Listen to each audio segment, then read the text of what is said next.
T20 World Cup fourth match South Africa Sri Lanka கடையில் 3rd June 8 PM start ஆகுது. அதோட fantasy preview பார்க்க போகிறோம். முழுமையான பாருங்கள், உங்களுக்கு தேவையான யோசனைகள் யுக்திகள் கிடைக்காத பேஸ் பண்ணி உங்களோட ஓன் டீமை கிரியேட் பண்ணலாம். விஷன் 11 இந்த பர்டிகுலர் மேட்ச்சுக்கு 50,000 கிவ்அவே கொடுத்துருக்காங்க.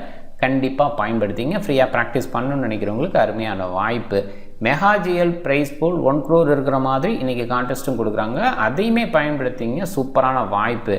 இந்த சீரியஸில் இந்தியா விளையாடுற மேட்ச்சுக்கு ஃபஸ்ட் ப்ரைஸ் 1 crore கொடுக்க போகிறாங்க. விஷன் 11 இது புதுமையான ஒரு விஷயம். விஷன் 11ல் ஃபஸ்ட் டைம் இந்த சீரியஸ் முழுமையாகவே இந்தியா விளையாடுற மேட்ச்சுக்கு இருக்க போது அதையும் பயன்படுத்திங்க. விஷன் 11 இன்ஸ்டால் பண்ணாமல் இருந்தால் டாப் கமெண்டில் லிங்க் இருக்குது, கிளிக் பண்ணி இன்ஸ்டால் பண்ணி என்னோடய ரெஃபரல் கூட பயன்படுத்த மறக்காதீங்க. டெலகிராமில் ஜாயின் பண்ணலன்னா @MSCcricket11 அப்படின்னு சர்ச் பண்ணி ஜாயின் பண்ணிக்கோங்க. குழப்பம் இருந்ததுன்னா டாப் கமெண்டில் லிங்க் இருக்குது, கிளிக் பண்ணி ஜாயின் பண்ணிக்கோங்க.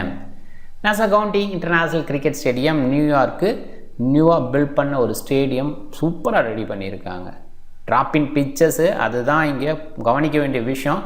ட்ராக் அப்படிங்கிற மாதிரி பர்டிகுலராக நியூயார்க் ட்ராக்ஸ் அப்படின்னு போக முடியாது. ட்ராப்பின் பிச்சஸ் நிறைய அடிலையில் ப்ரிப்பேர் பண்ணி இங்கே கொண்டு வந்தது தான் கேள்விப்படுறோம். ஸோ நல்லா பேஸ் அண்ட் பவுன்ஸ் ஆஃப் பண்ணுங்கிற எதிர்பார்ப்பு. நல்லா ஹார்டாக ரெடி பண்ணி தான் கொண்டு வந்திருப்பாங்க ட்ராப்பின் பிச்சஸ். அந்த மாதிரி ஒரு விஷயத்த பண்ணால் பெட்டராக இருக்கும். ஏன்னா கொஞ்சம் சாஃப்டாக இருந்தது அப்படின்னா ரொம்ப யூஸ் பண்ண முடியாது, ரொம்ப டவுன் ஆயிரும். ஸோ நிறைய டைம் நம்ம பார்த்துருக்கோம் குயின்ஸ்லாண்டில் ட்ராப்பின் பிச்சஸ் பிபிஎல்லில் ஒரு நாளைக்கு வைப்பாங்க.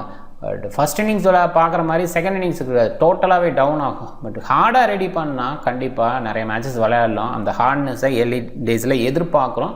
ஸோ சேசிங் ப்ரிஃபரபுளாக இருக்கும்னு எதிர்பார்க்குறோம். டைமென்ஷன்ஸ் அப்படின்னு பார்க்கும்போது ஓவல் ஷேப்பில் கண்ணாப்பெண்ணான்னு இருக்கிற மாதிரி ஒரு ஃபீல் தான். ஸோ அந்த வகையிலையும் பார்க்கும்போது நியூயார்க்கை பொறுத்த வரைக்கும் ஓரளவுக்கு டீசன்ட் பேட்டிங்க்கு ஃபேவர் இருக்கும். பவுலர்ஸ் என்ஜாய் பண்ணுற மாதிரி இருக்குது. ஆனால் ரெகுலராக இருக்கிற சைஸ் அப்படிங்கிற மாதிரி ஒரு ரவுண்ட் ஷேப் பவுலிங் அப்படின்றது நிறைய டைம் பண்ணி பார்த்துருப்பாங்க. பட் டிஃப்ரெண்ட் ஷேப்பில் கிரவுண்ட்ஸ் இருக்கிறது, டைமென்ஷன்ஸ் இருக்கிறது பவுலர்ஸுக்கு அந்தளவுக்கு ஊக்கப்படுத்தக்கூடிய ஒரு விஷயமா இருக்காது. பட் ஸ்டில் பேட்டர்ஸும் அந்த இடத்துல பார்க்க வேண்டிய ஒரு இடமா இருக்குது. விளையாட போகிறது 2 prime team, super teams, South Africa, Sri Lanka. ஸ்ரீலங்காவை பொறுத்த வரைக்கும் டே மேட்ச், அவங்களோட டைமுக்கு 10:30 AM, நம்மளோட டைம் தான் நைட்டு. ஸோ அந்த வகையிலே அண்டர்ஸ்டாண்ட் பண்ணிக்கிங்க. டே மேட்சாக இருக்கனால ஸ்ரீலங்காவுக்கு ஒரு அட்வான்டேஜ். அவங்களோட ஸ்பின்னர்ஸ் குவாலிட்டியாக இருப்பாங்க. அண்ட் சவுத் ஆஃப்ரிக்கா ஸ்பின்னர்ஸு கொஞ்சம் தடுமாறுவாங்க. இந்த மாதிரி ஆங்கிளில் யோசிக்கலாம். பட் சவுத் ஆஃப்ரிக்காவை பொறுத்த வரைக்குமே நல்ல ஸ்பின்னர்ஸ் வச்சுருக்காங்க. அண்ட் ஸ்பின்னர்ஸை விளையாடுற பேட்டர்ஸ் எல்லாம் ரீசன்ட் டேஸில் இருக்காங்க. ஹென்ரிச் கிளாஸ்ன்னு எக்ஸாம்பிளுக்கு சொல்லலாம். ஸோ அந்த மாதிரி இருக்கனால ஒரு சூப்பர் ஃபைட் எதிர்பார்க்குற ஒரு இடமா இருக்கும்.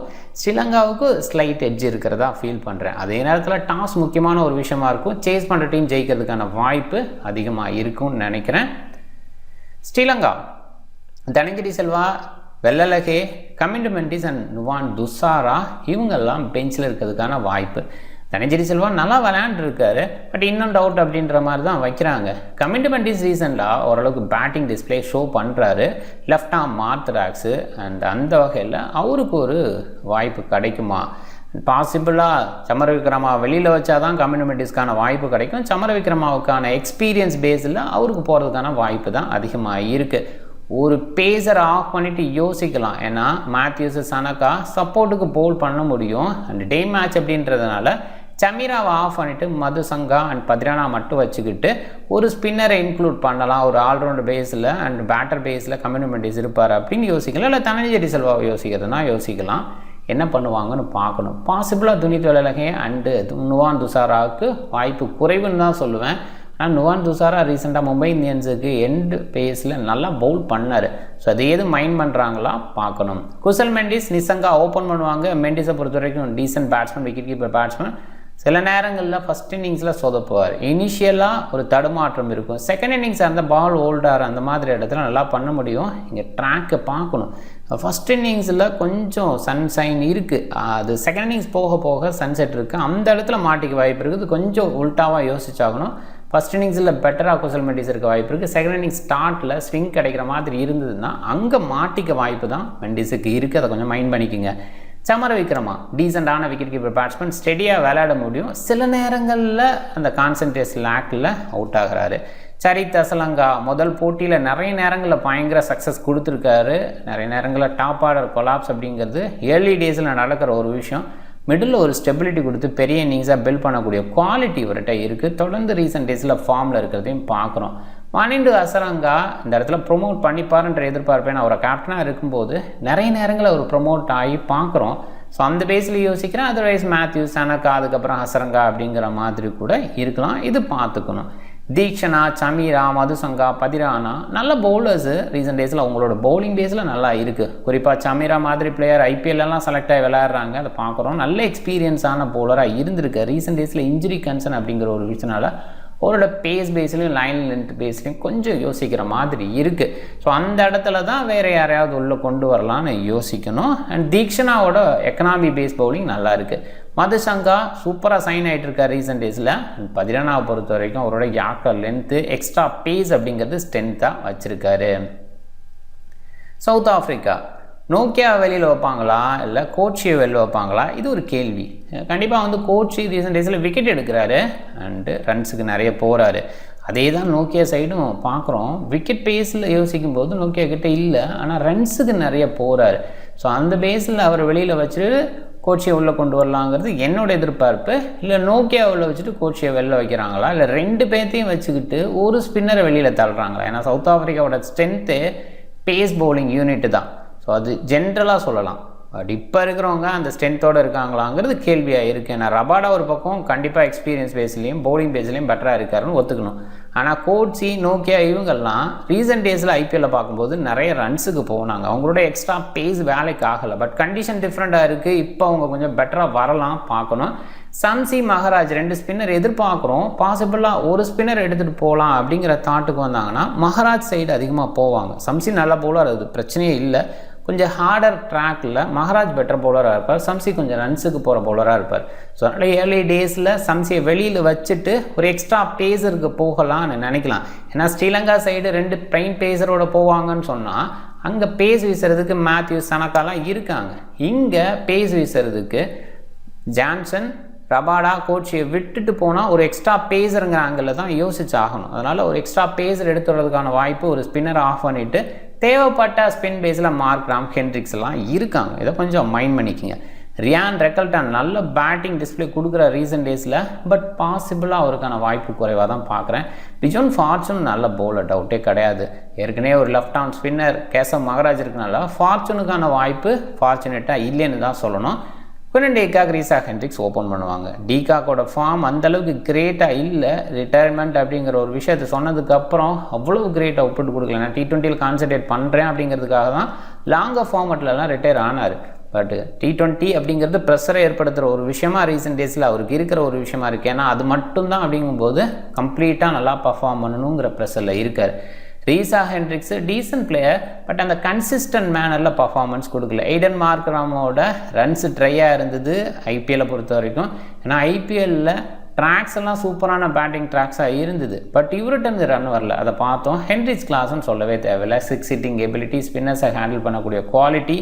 டேவிட் மில்லர் ஃபினிஷராக அந்த டீமுக்கு நிறைய டைம், எந்த டீமுக்குமே ஒரு ஃபினிஷராக சூப்பராக இருந்திருக்காரு. ரீசன்ட் டேஸில் சின்னதாக இன்ஜுரி முன்ன பின்ன அப்படின்னு போனதுனால அவரோட பர்ஃபார்மன்ஸ் கொஞ்சம் டவுனாக இருந்தது. பட் கண்டிப்பாக கம்பேக் பண்ணுறதுக்கான வாய்ப்பு. ஸ்டப்ஸு டெல்லிக்காக சூப்பராக விளையாண்டார், ஒரு சூப்பர் ஃபினிஷராக பார்த்தோம். மார்க்கோ யான்சன் நிறைய பயன்படுத்தலை சன்ரைசர்ஸு. கண்டிப்பாக வந்துட்டு இந்த ஃபார்மேட்டுக்கு பெஸ்ட்டாக இருந்திருக்கார். பேட்டிங் பேஸ்லேயும் நல்லா அவுட்புட் கொடுக்க முடியும். மகராஜ், ரபாடா, கோச்சி, சம்சி எல்லாருமே நல்ல பவுலர்ஸ், டவுட்டே கிடையாது. பட் இங்கே விக்கெட் டேக்கிங் பேஸில் ரபாடா, சம்சி, மகராஜ் இருக்காங்க. கோச்சியை பொறுத்த வரைக்கும் விக்கெட் எடுத்தால் கூட ரன்ஸுக்கு போகிறார். ஸ்ரீலங்கா பேட்டிங் பேஸில் மோஸ்ட்லி இந்த ஆர்டர் கமிட்மெண்ட்ஸ் வராரா அப்படிங்கிற ஒரு கேள்வி இருக்குது டாப் ஆர்டரில். அண்ட் சவுத் ஆஃப்ரிக்கா பொறுத்த வரைக்கும் ஒரு எக்ஸ்ட்ரா பேஸரோடு போவாங்க அப்படிங்கிறது எதிர்பார்ப்பு. சம்சியா, மகராஜா. சம்சி வெளியில் போகிறதுக்கான வாய்ப்பு, அந்த இடத்துல நோக்கியா உள்ளே வரலாம். இல்லை டே மேட்ச்சு கேசவ் மகராஜ், சம்சி வேணும்னா சப்போர்ட்டுக்கு மகராஜ், ஹென்ட்ரிக்ஸு இப்படி கூட யோசிக்கலாம்னு யோசிச்சாங்கனாலும் தவறில்லை. ஓகே. அண்ட் ஸ்ரீலங்கா பவுலிங் பேஸில் யோசிக்கும்போது நிறைய ஆப்ஷன்ஸ் இருக்குது. சரித்திரலாம் கூட ரீசன்ட் டேஸில் சில நேரங்களில் பவுல் பண்ணி பார்க்குறோம், அது மைண்ட் பண்ணிக்கோங்க. அண்ட் நிறைய ஆப்ஷன்ஸு அதில் ஃபுல் கோட்டான்னு யோசிக்கும்போது ஆப்வியஸாக கேப்டன் வனிண்டு ஹசரங்கா அவரோட முழுமையான ஓவர்ஸ் வீசிடுவார். மதுசங்கா இனிஷியல் ஓவர் ஸ்விங் கிடைக்கிற மாதிரி இருந்தால், பெட்டர் பவுலிங் கொடுக்க மாதிரி இருந்தால் கண்டிப்பாக முழுமையான ஓவர் கொடுப்பாங்க. நல்ல பவுலர். எண்ட் ஓவர்லேயும் நிறைய நேரங்களில் மதுசங்காவை தான் பயன்படுத்துவாங்க. பித்து Pathirana middle over, later over வீச ஆரம்பிப்பார் அண்ட் எண்ட் ஓவரில் ஃபினிஷ் பண்ணுவார். அது பதிரானாவோட விஷயம், அதனால் பார்க்கணும். சமீரா இருக்கிற பட்சத்தில் சமீரா எண்ட் ஓவரில் இருப்பார். சமீரா இல்லை அப்படின்னா மதுசங்கா எண்ட் ஓவரில் இருக்கிறதுக்கான வாய்ப்பு. சில நேரங்களில் ஷனக்கா சைடு கூட போகிறாங்க. மாத்திஸ் நிறைய நேரங்களில் early over, power play over, ஒரு ஓவர் 2 ஓவர் வீசுகிறார். நல்லா வீசுகிற பட்சத்தில் அது 2-3 கன்வெர்ட் ஆகலாம். மோஸ்ட்லி அதுக்கப்புறம் வந்து பவுல் பண்ண வைக்கிறதில்ல. மாத்திஸோட எனர்ஜி லெவல் டவுன் ஆகும் ஃபீல்டிங் டைமில் அப்படின்றதுனால அந்த ஒரு விஷயத்த பண்ணுறாங்கன்னு புரிஞ்சுக்கிறேன். எனிவே மாத்திஸோட பவுலிங் 1-2 ஓவருக்கு மேலே நிறைய எதிர்பார்க்க முடியாது. சவுத் ஆஃப்ரிக்கா பவுலிங் ஆப்ஷன் பார்க்கும்போது ஹேடன் மார்க்ரம் ஒரு வாய்ப்போடு இருக்கார். ஸ்டப்ஸு கூட நல்ல சாய்ஸ் தான். ஏன்னா டெல்லிக்கு பவுல் பண்ணும்போது சில விக்கெட்ஸ் எடுத்தார். கோல்டன் ஆம் அப்படிங்கிற மாதிரி விக்கெட் விழுந்தது. பட் கண்டிப்பாக வந்து இன்டர்நேஷனலில் பெருசாக கன்சிடர் பண்ணுவாங்கன்னு என்னால் யோசிக்க முடியல. பட் 5 ப்ராப்பர் பவுலில் கூட சப்போர்ட்டுக்கு மார்க்ராம் அப்படிங்கிற மாதிரி தான் யோசிக்கணும். ஃபுல் கோட்டான்னு யோசிக்கும் போது கோச்சி எக்ஸ்ட்ரா ரன்ஸுக்கு போகிற மாதிரி இருந்தால் அந்த இடத்துல அவரோட ஓவர்ஸ் கொஞ்சம் குறையலாம். அதே நேரத்தில் மார்க்ராமுக்கு நிறைய ஓவர் கொடுக்க முடியாது. ஸ்ரீலங்கா ஜென்ரலி லெஃப்ட் ஹேண்டர்ஸ் நிறைய வச்சுருக்க ஒரு யூனிட்டாக பார்த்துருப்போம். பட் அஸ்லங்கா மட்டும்தான் இருக்கிற அந்த இடத்துல மேபி ஒரு 2 ஓவர் ஹேடன் மார்க்ராம் தள்ளலாம். சில நேரங்களில் பவர் பிளேலேயே அவரே எடுத்து வருவார். அவர் கேப்டன் ஆனதுக்கப்புறம் நிறைய பவர் பிளே ஓவர் அவர் வீசுறது கிடையாது. அதையுமே கொஞ்சம் மைண்ட் பண்ணிக்கணும். அதாவது அந்த இடத்துல அண்ட் ஃபுல் கோட்டா ஓகே.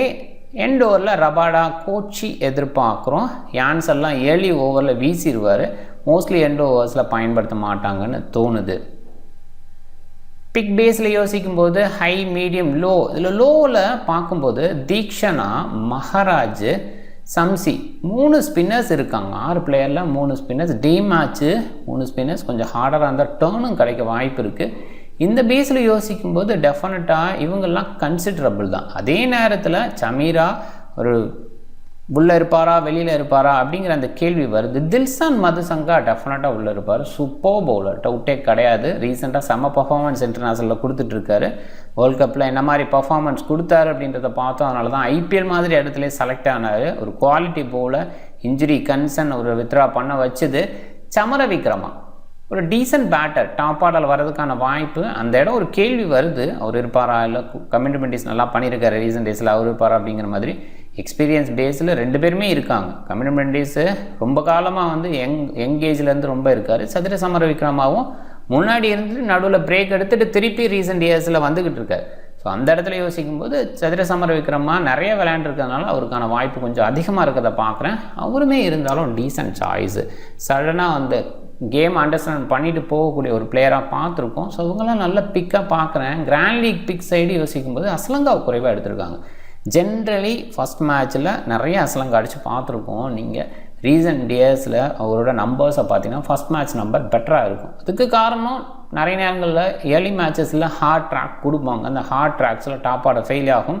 இவர் ஸ்டடி பண்ணி பெரிய இன்னிங்ஸை பில்ட் பண்ணுவார். இதுதான் அந்த வகையில் சரிசா அஸ்லங்கா நல்ல சாய்ஸு. தீக்ஷனா, மதுசங்கா இவங்களெல்லாம் கன்சிடர் பண்ணுங்கள். ஜிஎல்பிக்கு லாஜிக்கு கேசம் மகராஜும் நல்ல சாய்ஸாக பார்க்குறேன் டே மேட்ச் அப்படின்றதுனால. நிறைய ரைட் ஹேண்டர்ஸ் இருக்காங்க அப்படின்ற அந்த கன்சிடரேஷன்லேயும். அண்டு கேப்டன் பேஸில் யோசிக்கும்போது Hasaranga, Klaasen and Pathirana super choices. டவுட்டே இல்லை, எல்லாருமே நல்லா பண்ண வாய்ப்பு இருக்குது. மிடில் ஆர்டரில் 2 பேட்ஸ்மேன்ஸு, க்ளவ் பாயிண்ட்டு கிடைக்குமா? கிரிச் கிளாஸ்னு க்ளவுவில் வைக்க மாட்டாங்க. ஒரு பக்கம் குயினன் டி காக் சைடு தான் போவாங்க, அதில் டவுட்டே இல்லை. And Jansen, Rabada, Asalanka. யான்சனில் ஒரு இடத்துல பார்க்கும்போது டாப் ஆர்டர் ஃபெயில் ஆனால் பேட்டிங்கில் ஒரு ஆள் பண்ண முடியும். அதே நேரத்தில் ஏர்லியாக ஸ்விங் பண்ணக்கூடிய எபிலிட்டி, ஒரு லெஃப்ட் ஆர்ம் பேசர். அஸ்தீப் ரீசெண்டாக நல்லா ஸ்விங் பண்ணி பார்த்தோம். ஸோ அது மாதிரி ஏர்லி ஸ்விங்கு, குறிப்பாக செகண்ட் இன்னிங்ஸ் பவுல் பண்ணும்போது அந்த ஏர்லி ஸ்விங் எக்ஸ்ட்ரா கிடைக்குங்கிறது தோணலாக இருக்குது.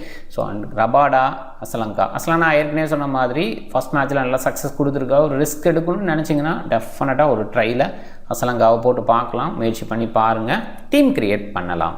டீம் பாருங்கள். வனிண்டு அஸ்லங்காவை கேப்டனாக போட்டு சரித் அஸ்லங்காவை வைஸ் கேப்டனாக போட்டிருக்கேன். இது ஒரு டீசன்ட் சாய்ஸாக பார்க்குறேன். இல்லை குயினன் டி காக் அவ்வளோவா பர்ஃபார்ம் பண்ணுறதில்ல. குசல் மெண்டிஸ் ஏர்லி ஸ்விங்கில் மாட்டிக்க வாய்ப்பு இருக்குது. இந்த மாதிரி பேஸில் யோசித்தா ஸோ அவங்க 2 பேர்த்தையும் மிஸ் பண்ணிவிட்டு இங்கே கொஞ்சம் யோசிக்கலாம். ஸோ நோக்கியா மாதிரி பவுலர் அவர் இருக்கிற பட்சத்தில் மஹராஜ் மாதிரி டே மேட்ச்சில் பெட்டர் பவுலிங் கொடுக்குற பவுலர்ஸ் யோசிக்கலாம். நுவான் துஷாரா இருக்காரா, அந்த மாதிரி விஷயங்கள்லாம் கொஞ்சம் பார்த்துக்குங்க. ஆன் டைமில் கண்டிப்பாக வந்து மதுசங்காவை எடுக்கலாம். இந்த மாதிரி ஸ்விங் கண்டிஷனுக்கு சூப்பர் பவுலர், டவுட்டே கிடையாது. அதே நேரத்தில் மிடில் யார் வரப்போகிறா, தனஞ்சரி செல்வாவா இல்லை கமிட்டி மெண்டிஸா கண்டினியூ ஆக போகிறாரா சதுர சமர விக்ரமா, அந்த மாதிரி இடத்துல அவங்களெல்லாம் கொஞ்சம் கன்சிடர் பண்ணலாம். ஃபஸ்ட் பேட்டிங்காக இருந்தால் சவுத் ஆஃப்ரிக்காவோட ட்ரிஸ்டியன் சப்ஸை கூட கன்சிடர் பண்ணி ஆகணும். ஒரு டீசென்ட் பேட்டை மில்லர் மாதிரி ஆட்களை அதிகமாக எடுக்காமல் இருக்காங்க. ஆனால் இந்த மாதிரி ஃபஸ்ட் மேட்சஸில் மிடில் ஆர்டர் பேட்டர் கொஞ்சம் பெட்டர் அவுட்புட் கூட கொடுக்க வாய்ப்பு இருக்குது. ஸோ அதை மைண்ட் பண்ணிவிட்டு மில்லரை கொஞ்சம் யோசிக்கலாம். இப்போதைக்கு க்ளோவ் பாயிண்ட் கிடைக்கும் அப்படின்ற அந்த பேஸில் குசல் மெண்டிஸ், குறிப்பாக ஃபஸ்ட் பேட் பண்ணுற மாதிரி இருந்தால் குசல் மெண்டிஸை கொஞ்சம் கன்சிடர் பண்ணுங்கள். அது செகண்ட் பேட் பண்ணுற மாதிரி இருந்தால் டீகா கன்சிடரேஷன் பெட்டர்.